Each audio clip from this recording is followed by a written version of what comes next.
Those buggers, I'm telling you, they leak. Eating macaroni and cheese, pretty much.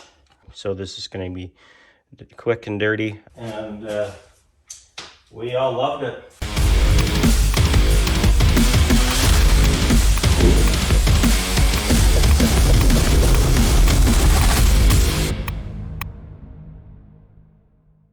Hello and welcome to Slipping Time. And thanks for joining this episode of part 2 of the timing belt. Today we're actually going to focus on not exactly the timing belt, but while you're in there, you should be doing this as well. And that is your actual cam gear or cam seals. And we're going to show something that's really underestimated about what you should be doing when you replace them, and you should be replacing them, and I will tell you why in this video. So come on, join me on this episode on how to change those seals out. Now I'd probably start taking the water pump and stuff off, which I will be doing, but I think the first thing I'm going to do actually is change the seals for the cam gears, or the camshaft actually itself, and make sure that's all done up properly. So what I got to do now is I'm just going to remove this. I'm going to remove the valve cover. We'll just take these out.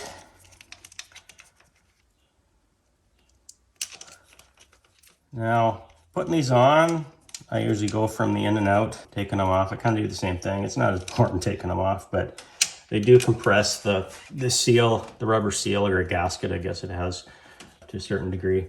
You'll notice I got to take the PCV hose off there, which doesn't matter. We're changing this valve cover. I'm going to put, we're going to have dash 10 ports on here with a nice catch can. This is just one we have on for now until we get that back from where it's being made right now. It's just going to look nice. It's going to have black wrinkle on it, which will look really sweet. This is going to be obviously a black theme. We got a bit to do to this. Right now we're just trying to get things ready for some performance and run a really nice number, and it still is a street car. And then over winter we're hoping to get her pretty cleaned up, to have a not that it isn't already clean, but just to be a little more perfect, we'll call it. Perfect. Yeah, it's gonna look sweeter. We'll call it sweeter. This is pretty exciting, I know. I guess I could time lapse this. I think what else to tell you. So I may do a whole DSM. Well, this might be DSM. This is a DSM with Kurt Brown, rest in peace. But I've been in the DSMs scene since, honestly, I test drove my first one in fall of '89 when they came out. I was very impressed. I had a Mustang before that, Fox body, and I was going to get another one, but these cars just killed those completely at the time. Not that they were powerful for the day's numbers, but then they were, and the all-wheel drive hookup was crazy. So I was a very young man. Interest rates were extremely high, but I didn't care. I found a way to get one, eating macaroni and cheese pretty much to make it happen, living with like 3 other people, guys, to share rent and bills and stuff, and we didn't have a fancy place either. So I had my car, and to be honest, we never dreamed they could be what they are today, these cars, but it was sure exciting back then to be part of that time when we were making these fast. I would call myself learning through others a bit. I didn't have a business or a bankroll to be playing with my car like a lot of them were, to find out, test things. Thank you for all those that did. Certainly followed them, cheered them on, followed them as soon as things were kind of proven out a bit.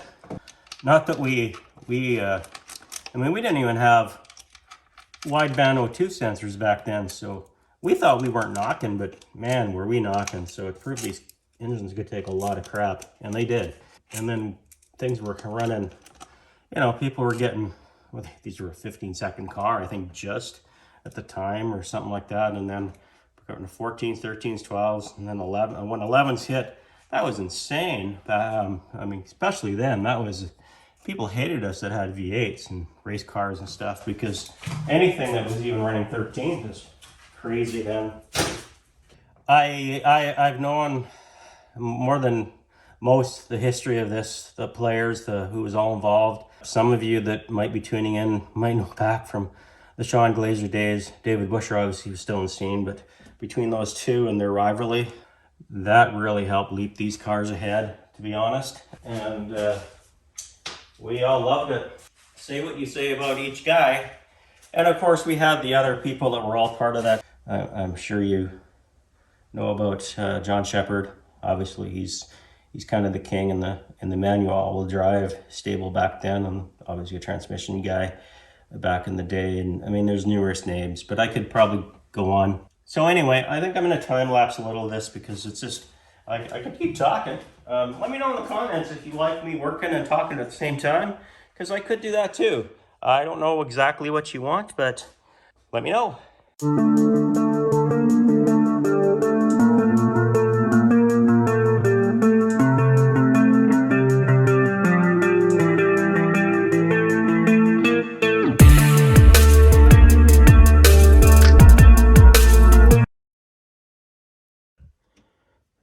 Cam seals here. I just take these caps off actually, and I'll take this off. And they're going to want to spring, and that's okay a little bit. I usually take, you can put a wrench on here, go from there. For those of you that know about these engines, you'll recognize this, just to tell you some of the things that are done to this already. But, well, I mean, you can tell probably by the color of the cams, a few of those things as well. Make sure things are very clean. I've got nothing moving in here right now, no fan, no air ventilation when I work on this, because you want it next to be in a clean room, dedicated. I don't have that, but I haven't done a lot in the last while, a few hours anyway, for things to settle. And I will be covering this as soon as I need to. So this is going to be quick and dirty when I do it. I shouldn't say it that way. It's a clean job, but anyway, it'll be fast. Yeah, so that's all I'm going to do here. I'm not going to seal up the valve cover super much right now because we got another one coming, and I'll do it properly there, where you put some silicone here and some silicone there, RTV, red RTV. Black will be fine too, whatever color you want. And you put a little in the corners where it can leak. Very important, to be honest. I actually put a little bit of a skim on here too. I actually put a little skim. You'll probably see that on the seals as well for the cam gears, just because those buggers, I'm telling you, they leak so much very often, and it doesn't matter if they're new. It seems after a season, a lot of times they leak. Sometimes you get lucky, but they're just very known for that, and they make such a mess because they go right down through your timing belt cover and everything, and I just want those darn things done to seal. So that's what I'll be doing. Anyway, so that's what you're going to see me do right now, and we'll get to it.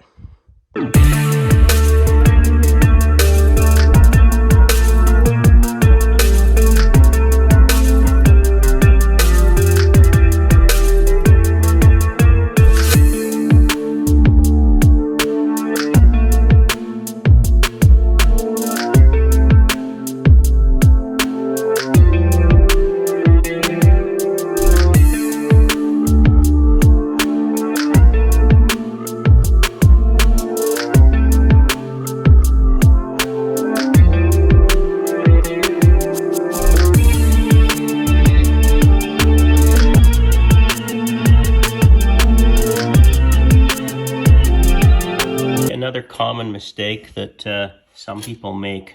You probably remember me saying that I like to put a little silicone around the seal as well, and I do, and obviously not on the inside here. But if you put too much silicone on here, or if you stuff it in here instead, which is probably the worst thing you can do. So what happens is, you see that little hole there? Well, that actually from the oil galley oil comes out of there, and it actually lubricates the seal for that rotation. And I just dropped the seal, so I'll have to clean that. But let me grab another one here. Incidentally, if you want the OEM part number, it's MD372536. Right to Mitsubishi. Chrysler will have it too, probably. You're going to say, well, if you put this, because this is the back side here, if you put this right flush against there, then how does oil even get into the inner side? And what you gotta see here, and I'll show you on a straight edge. Hopefully I can do it here. I'll show you on a straight edge. Sorry about my shoddy camera work. You'll be able to see, I need to do a little better for you here.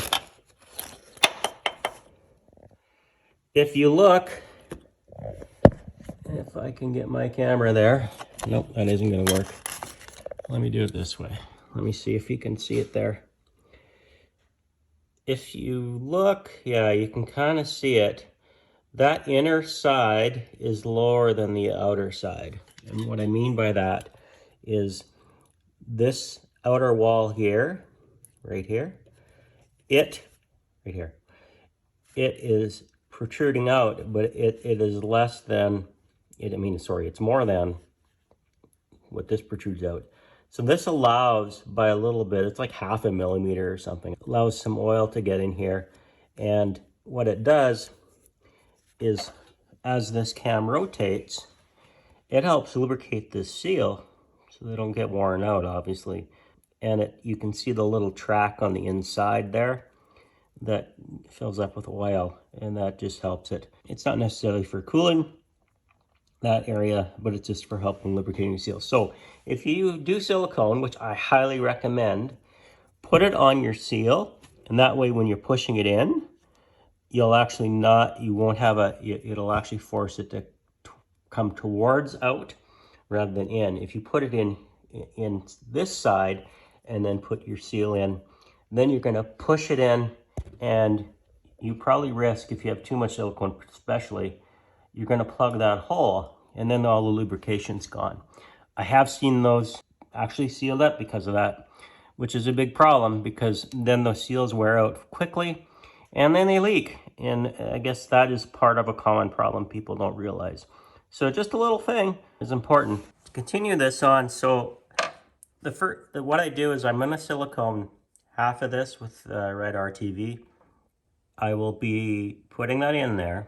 But another thing I do, and you don't want to you want to put the RTV on first because you want to contaminate with this, what my next step is, with oil. And I actually put an oil film around here with fresh oil so that when I slide it over here, it's actually populated with some oil already, because that is going to start rotating as soon as you turn your car over, and the oil will take some time to come up. So I like to put a little oil in there as well, which totally makes sense. But you don't, if you put oil first and it drips in this area, and the RTV probably won't stick. So pretty important.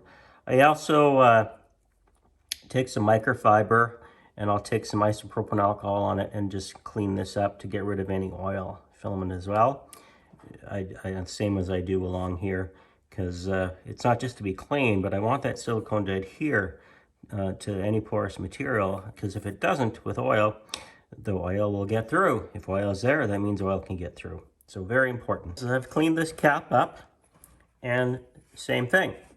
So when I put the RTV around the outside of that seal, I want it to go in here. Now there's no hole for oil on this side, so it's a little, you can be a little more, if you are a little more generous, it's not gonna probably hurt anything. Don't get too crazy though. I'll also put a little oil on here, just so it seals. I might put a little oil on here too, but it's because that, you see where that cap goes there? Now that I've dried it off, I want some oil there, at least a little bit, just for that initial start before it gets pumped up, because it is made for oil in there. And then when I put that in, then it'll squish the RTV in, and we'll be good. You can see how this does seal, and you want it to seal is I will put RTV on the edges here, a little fine film to squeeze it down, just in case there's anything there that could leak. And it's quite possible that you do get a leak in there. Just make sure you seal it. I emphasize this a lot, as I've said before, because this is a very common spot that leaks.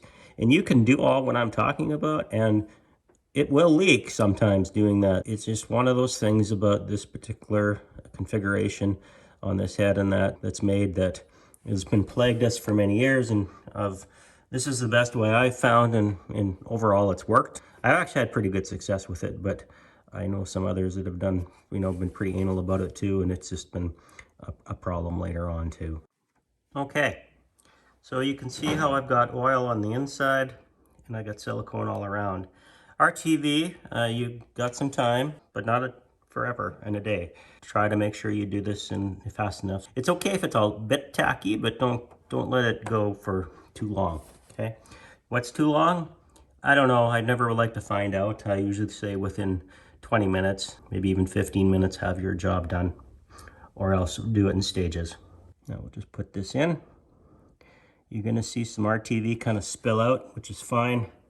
I usually just wipe that up later. There we go. And I usually just kind of slide it a bit. And the reason I do that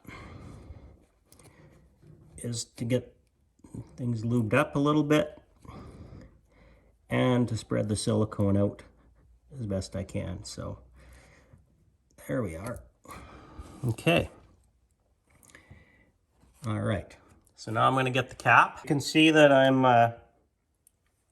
putting a little oil on the cam as well. So you can see the silicone that the RTV that I put in. I got oil there as well. I could have put a little more in there, but I didn't want to get too close to the edge because I don't want to have to push in. Take some of the where the oil goes for the camshaft there, and I think we'll be okay. So it should spread out or into the holes there. So then I'm just going to put the caps on.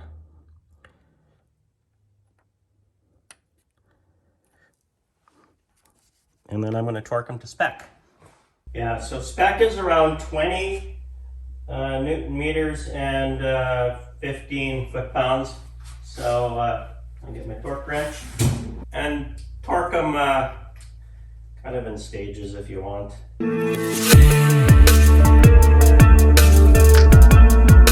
Should be a bit of silicone squeeze out, but not much from what I put on there.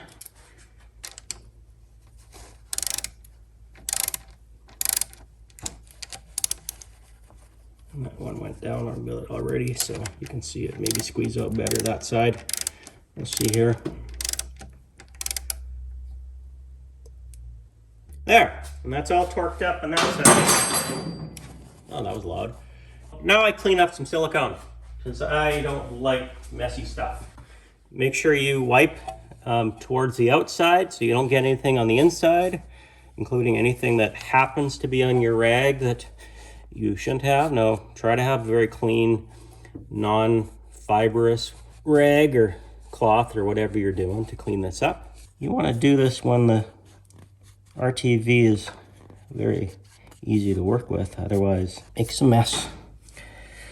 And you don't like messes. We don't like messes. That's what's nice about when I just watch people on YouTube do it. It'd make it look so easy. So there, that's it. That one is all done. I don't think I need to repeat what's going on the next one because it's exactly the same. Hope that was of interest to you. This can be extracted to any overhead cam engine out there, and when you're changing the seals, so it's not just this particular one.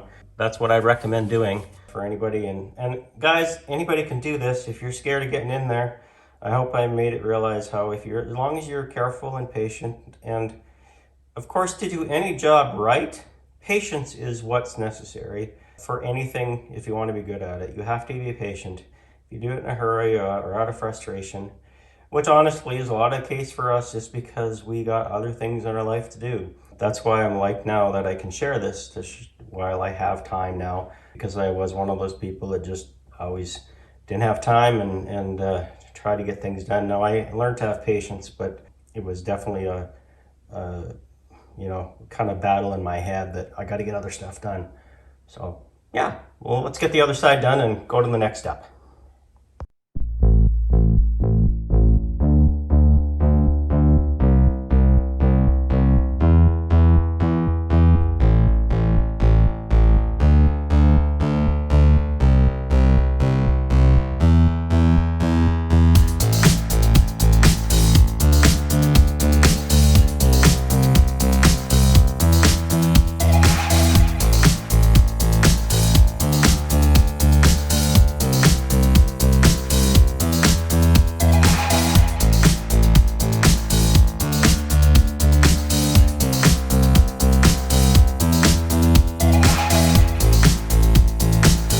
don't get these caps mixed up. They're actually specifically for this certain spots. So don't put the intake on the exhaust and vice versa. This is the intake, obviously. If you can see, there's supposed to be a T or I on there.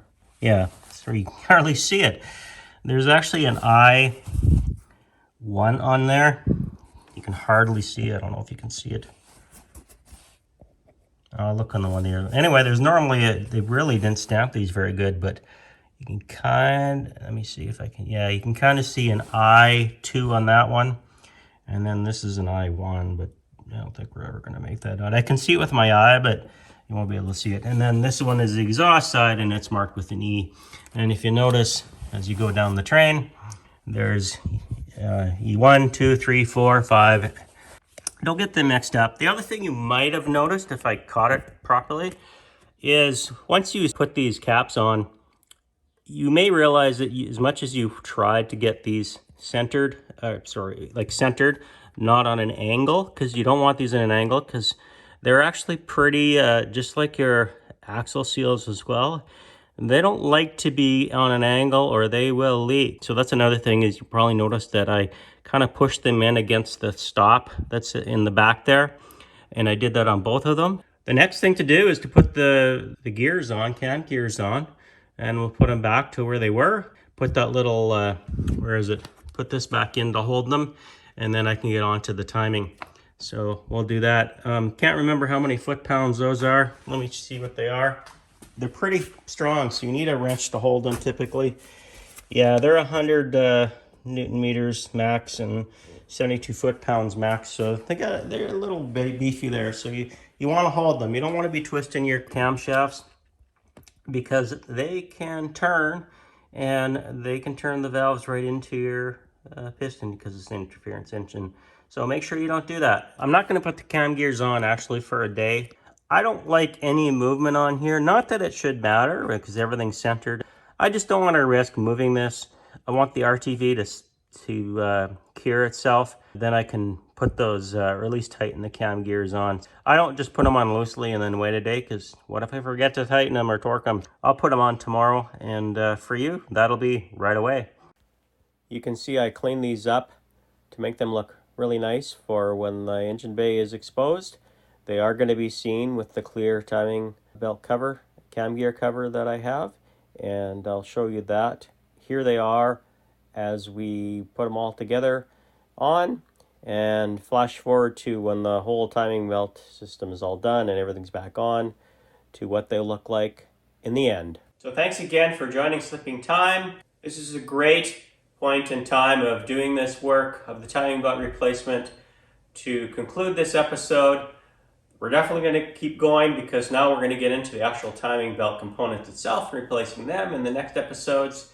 To make sure you don't miss those, plus many other great episodes to come in Slipping Time, please like, share, and subscribe. And most importantly, enjoy every day and always make it right.